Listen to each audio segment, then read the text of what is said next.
네, 한 주간 재계 수장들의 일거수일투족을 들여다보는 CEO 풍향계 시간입니다. 이번 주에는 면세점 사업에 뛰어든 회장님들의 착한 일 하기 경쟁이 관심을 모았는데요. 주간 CEO 동향 소식을 성승환 강은나리 기자가 준비했습니다.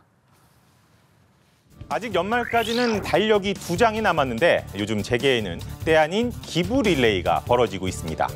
SK와 롯데, 신세계, 두산 이렇게 4개 기업이 주인공인데요. 사회 공헌을 넘어서 총수가 직접 나서 개인 지갑까지 열었습니다. 신세계는 영업이익으로 치면 1년 반치인 2,700억 원, SK는 2,400억 원의 사회 환원을 약속했고요.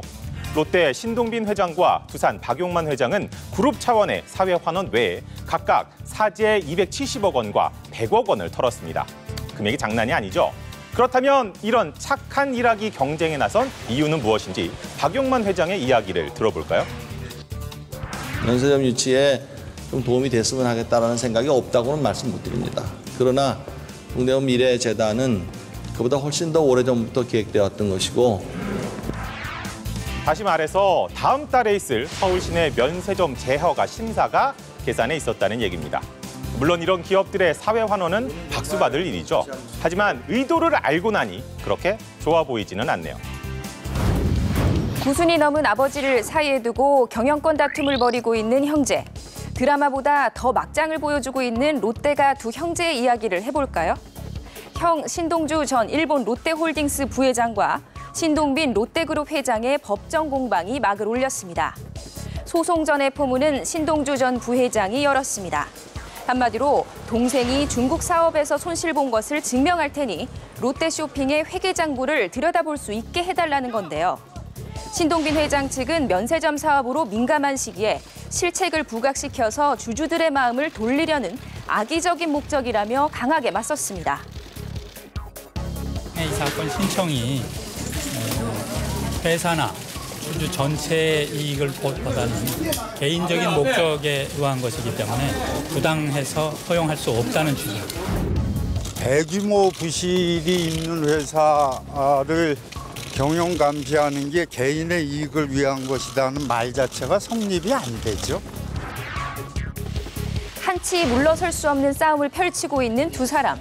그런데 말이죠. 드라마는 막장이 참 재밌던데 현실에서는 웃으며 보기가 좀 쉽지 않은 것 같습니다.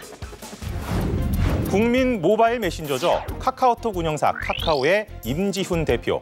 회사를 둘러싼 논란에 대해서 처음으로 입을 열었습니다. 가장 관심이 모아진 대목은 바로 검찰의 감청영장에 대해 어디까지 협조할 것인가였는데요. 수사에 필요한 특정 정보만을 제공한다는 입장을 재확인했습니다. 사회적 질서와 안정을 유지하기 위해서 제한적으로 수사기관이 적법한 절차를 밟아서 이용자들을 생각하면서 내릴 수 있는 최선이라는 결론을 내렸습니다. 들어봐도 여전히 특정 정보가 어디까지인지 명확하지가 않죠. 대리운전 등 신규 사업이 골목 상권 침해라는 비판에 대해서는 충분히 소통하겠다고 밝혀서 앞으로 계속 추진하겠다는 의사를 내비쳤습니다. 그런데 소통만으로 해법을 찾기는 쉽지 않겠죠. 신규 사업의 수익도 심통치가 않고 각종 논란에 휩싸여 있는 상황에서 35살 젊은 피가 난관을 어떻게 극복할지 지켜보겠습니다. 기금운용본부장 연임 문제로 정부와 갈등을 빚어온 최광 국민연금공단 이사장. 보름간의 줄다리기 끝에 결국 스스로 옷을 벗었는데요. 그 이면에는 국민연금 내부의 권력 다툼이 자리 잡고 있습니다. 국민의 노후 복지를 책임지는 공단 이사장, 그리고 500조 원의 기금을 굴리며 자본시장 대통령으로 불리는 기금운용본부장. 기금운용본부의 공사화를 놓고도 둘의 의견이 갈리는 등 그동안 알력 다툼이 상당했던 것으로 알려졌습니다. 그런 가운데 최 이사장이 복지부 입장을 무시하고 임기가 끝나가는 홍한선 기금운용본부장의 연임에 반대하면서 갈등이 폭발한 거죠. 복지부의 자진 사퇴 요구에도 버티기에 들어갔던 최 이사장. 그런데 좀 싱겁게도 복지부가 국민연금공단에 대한 운영 실태 점검을 예고하면서 압박한 지 하루 만에 사의를 표명했습니다.